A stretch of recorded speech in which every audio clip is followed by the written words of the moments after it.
Estamos de volta com o programa Entenda Direito, direto de Salvador. Hoje com o tema Direito Previdenciário. Conheça agora a opinião da população nas ruas da capital baiana. Olha, eu nunca tive uma situação de me utilizar da perícia médica, mas eu ouço muita gente falar que essa questão da perícia médica é problemático, porque é difícil a pessoa conseguir passar por essas perícias, demora muito, né? A pessoa aguarda muito tempo para passar por essas perícias, e o pessoal normalmente fala que o objetivo do perito é fazer com que o empregado volte a trabalhar a qualquer custo. A perícia médica, ela tem falhas, né? Como todos os setores de qualquer empresa hoje tem falhas. Eu, por exemplo, tenho a minha companheira que está com um problema seríssimo. Ela teve uma fratura e eles acham que ela não sente mais nada.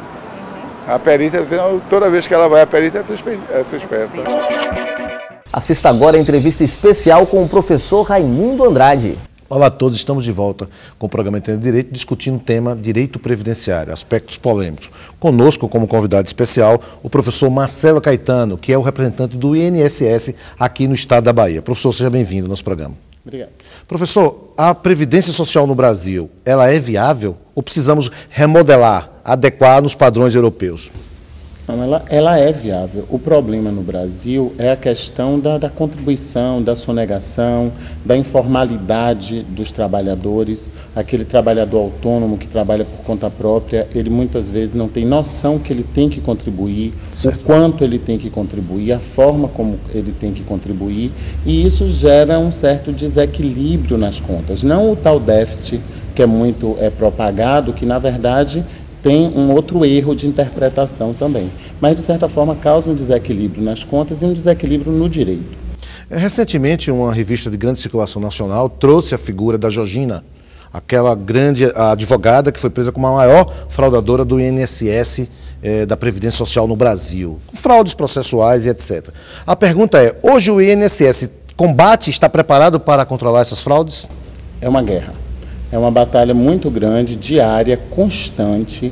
Uma fraude dessa como a de Georgina, ela não acontece mais nessas proporções, mas ainda continua acontecendo em alguma outra proporção, e o INSS vive combatendo isso. Os processos são periodicamente reavaliados, a situação é muito verificada, muito acompanhada, o excesso de atestados médicos, a quantidade de pessoas em determinada situação, isso é muito acompanhado para combater essas possíveis fraudes. A população vem se manifestando constantemente contra as perícias médicas. Parece-me que o cidadão tem essa visão, talvez um pouco equivocada, o senhor pode nos dizer melhor, de que ele tem direito, mas que a perícia médica coloca todo o óbice possíveis, óbices, para que eles venham se aposentar ou gozar do benefício. Então, primeiro, há uma confusão, parece que clara, entre aposentadoria e benefícios por invalidez. Como é que se coloca o INSS? Na verdade, a situação que a gente vê muito é a troca entre o conceito de apto, inapto, capaz e incapaz. O médico assistente, o médico do trabalho, o médico que acompanha o trabalhador, ele pode dizer que o trabalhador está apto ou inapto, e isso significa para uma determinada função, para uma determinada situação.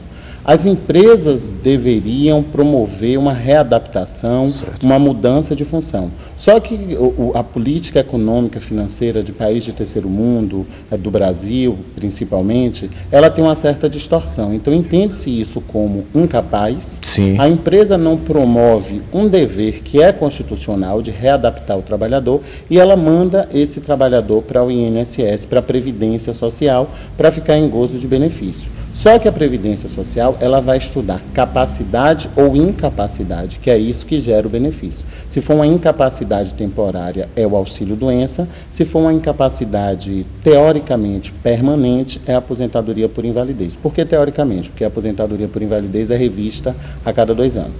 E aí fica esse jogo de empurra, esse jogo de interesses. O trabalhador, por sua vez, preferia ganhar sem trabalhar, porque isso é bom, ganhar sem trabalhar. A empresa força o trabalhador a ficar com essa intenção e a Previdência Social acaba saindo de vilão. da história, por causa desse desequilíbrio. Sem contar que o trabalhador muitas vezes confunde desemprego, a falta de trabalho, com o benefício previdenciário. Tem pessoas que dizem que estão desempregadas e o INSS não concedeu o auxílio-doença. Quem faria esse papel é o seguro-desemprego. Quando o funcionário fica nesse processo de perícia médica para verificar se está apto ou não ao trabalho, o trabalhador, transferindo essa responsabilidade para o INSS, fica livre de qualquer contribuição, é isso? O empregador ele vai ficar sem contribuir, porque no auxílio-doença ou na aposentadoria por invalidez não há a suspensão do contrato de trabalho, então não há a contribuição previdenciária nem do trabalhador nem da empresa, e a empresa só teria o ônus se for por acidente do trabalho, que ela continua depositando o FGTS. E o órgão que o senhor participa está estruturado de que maneira para fazer frente a isso? Eu costumo falar que a gente deve deixar de confundir o INSS com a Previdência. A Previdência é um bem jurídico muito importante para a população e o órgão ele está se estruturando e cada vez mais ele busca se estruturar para atender melhor a população. Perfeito. Hoje o INSS ele trabalha com o agendamento.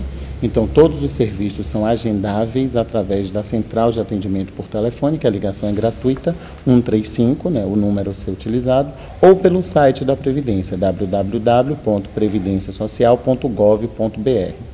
E o atendimento ele é feito na hora marcada, tanto da perícia médica, quanto dos outros benefícios, aposentadorias, pensões, ele é feito na hora marcada para poder ajustar o atendimento àquela situação que a gente já encontrou anteriormente, que era aquela quantidade de filas, as pessoas acumuladas na agência ou demorando muito para serem atendidas. Então, hoje o trabalho é feito para isso.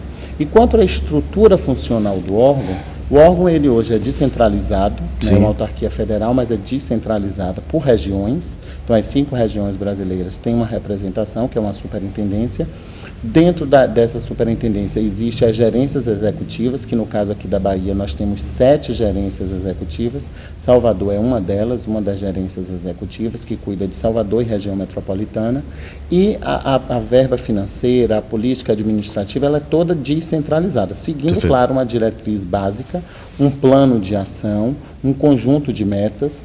A remuneração dos servidores hoje, ela está atrelada a essa avaliação de resultados. Interessante. Então, existe toda uma busca de melhoria da estrutura. O que é que o senhor atribui, então, a essa crescente reclamação da população? Será que tem aumentado as demandas previdenciárias ou o órgão não está fazendo frente a essas necessidades? Tem um problema sério da população que é não conhecer as normas, que são extremamente complexas. E desconhecer, principalmente, que a Previdência ela está dentro da chamada reserva do possível. E como ela é coletiva, ninguém contrata, ela não é contratual, ela é compulsória. Então a pessoa começa a trabalhar, ela é obrigada a pagar. E qual é o pensamento inicial? É o coletivo. Então, a Previdência, ela prima pelo coletivo. Claro que o coletivo vai atingir cada cidadão individualmente, mas ela prima pelo coletivo. Então, as pessoas, mesmo quando tem um benefício concedido, por exemplo, ela sai insatisfeita. Por quê? Porque ela entende que a Previdência iria manter o padrão de vida dela. E a Previdência, na verdade, calcula o benefício com uma média dos salários dela de julho de 94 para cá, pega os 80% maiores salários, faz um cálculo de uma média matemática, para poder achar esse valor. Como esse valor privilegia os salários de julho de 94 para cá, e a pessoa só presta atenção nos últimos salários, então a pessoa, quando vê o resultado, ela já tem aquele sentimento de insatisfação. Hoje é muito comum a gente ver pessoas dizerem, eu ganhava 20 salários mínimos. A Constituição de 88 acabou essa indexação. E também se a gente falar 20 salários mínimos, quando em 1980, hoje nós já estamos em 2011, depois de 2 cortes de zero, mudança de moeda. Então há uma reestruturação e há essa questão da memória das pessoas, que só é a parte positiva. E com relação às perícias médicas, aos benefícios por incapacidade, realmente a demanda aumentou muito. Hoje o trabalho no Brasil adoece muito. A falta de trabalho também adoece muito, porque nós estamos dentro dessa competitividade da globalização e o país não está estruturado para proteger o trabalhador antes dele chegar na Previdência. E o trabalhador ele não tem a consciência que a Previdência, a obrigação da Previdência, ela é anterior ao direito. Então, o auxílio-doença, por exemplo, em regra, ele exige uma carência de 12 contribuições. né? Tem algumas situações que são isentas de carência, mas eu preciso, em regra, ter 12 contribuições para ter o benefício. Para ter o benefício, perfeito. Essas contribuições são quando? Antes da incapacidade. Elas podem até começar depois da doença, mas elas têm que ser antes da incapacidade. E muitas vezes o trabalhador, principalmente o autônomo, o empregado doméstico, ele começa a contribuir, e até das empresas, começa a contribuir quando a situação já se instala. E aí, como isso é contribuído a partir dali, o direito previdenciário diz que doenças anteriores ao ingresso, ao reingresso, não são consideradas para fins do benefício. Nós agradecemos a sua participação conosco aqui no programa Entenda Direito, né, e fazemos votos de que o INSS consiga realmente equalizar essa situação de reclamações dos beneficiários do sistema de previdência no Brasil. Nós que agradecemos e estamos sempre disponíveis. Muito obrigado. E é com você, Marcos Murilo. Logo após o intervalo, um especialista responde às dúvidas da população nas ruas de Salvador e o quadro Direitos da Gente. Na época que eu me aposentei, o índice de salário mínimo eu estou muito defasado.